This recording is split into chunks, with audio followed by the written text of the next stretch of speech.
Bonjour. Merci pour votre intérêt en ce qui concerne cette formation dédiée à la méthodologie d'élaboration des projets de santé. Dans la capsule vidéo introductive et relative à cette formation, nous avons énoncé 10 étapes importantes pour créer un projet de santé. Lesquelles étapes, je me permets de vous les rappeler. Il s'agit de objet, motif, objectif, ressources, temps, rôle, résistance, ajustement, communication et bilan.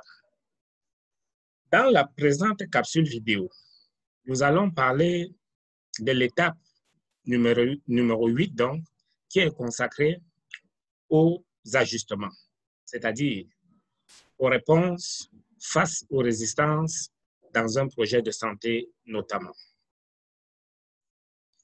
Au cours de cette étape d'élaboration d'un projet de santé, il est attendu des auteurs qu'ils fassent l'inventaire des types de réponses possibles à apporter pour faire face aux résistances et aux obstacles que nous avons vus dans le cadre de la capsule vidéo numéro 7.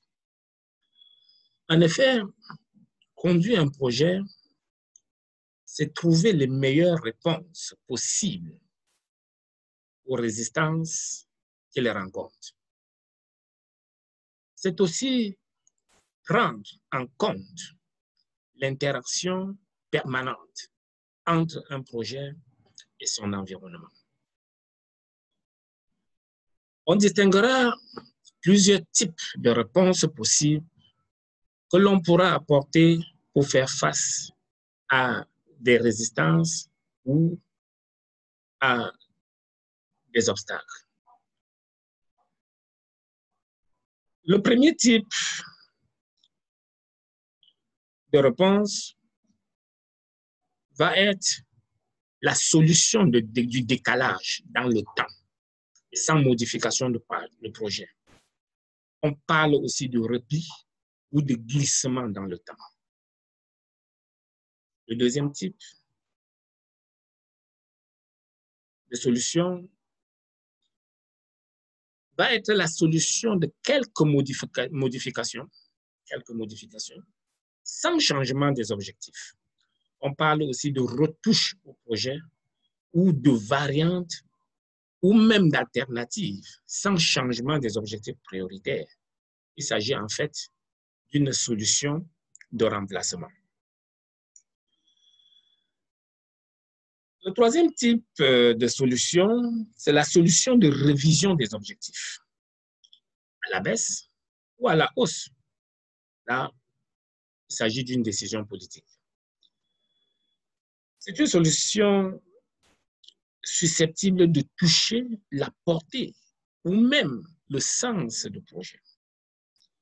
Quatrième type de solution, c'est la solution scénario catastrophe. Ici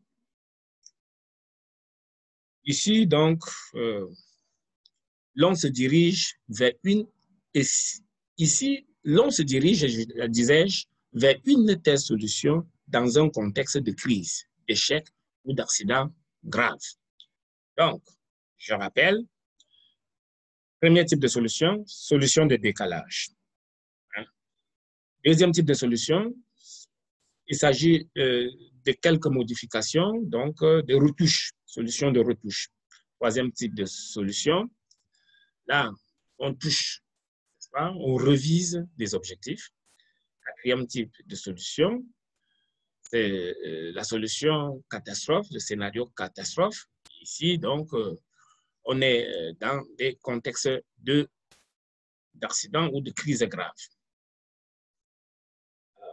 Les auteurs d'un projet doivent pouvoir prévoir dès le stade de son élaboration les indicateurs ou alors les clignotants qui commandent son arrêt.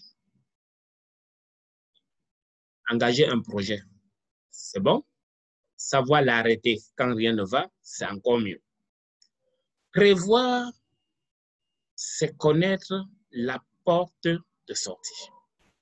Il est donc important de savoir s'arrêter, adopter une position de repli, et ceci sans désordre. C'est là le propre d'une conduite d'anticipation. Même si on ne peut pas tout prévoir, on peut, par le jeu de simulation, se préparer mentalement et dans la pratique à réagir de manière stratégique. En conclusion, on dira qu'une simple solution de remplacement disponible est un facteur de sécurité pour les acteurs d'un projet.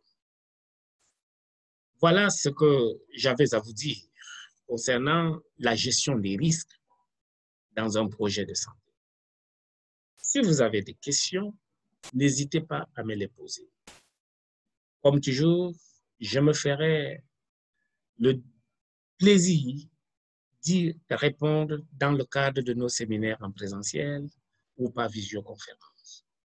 Tout en vous remerciant pour votre aimable attention, je vous invite à liker et partager cette vidéo si elle vous a plu.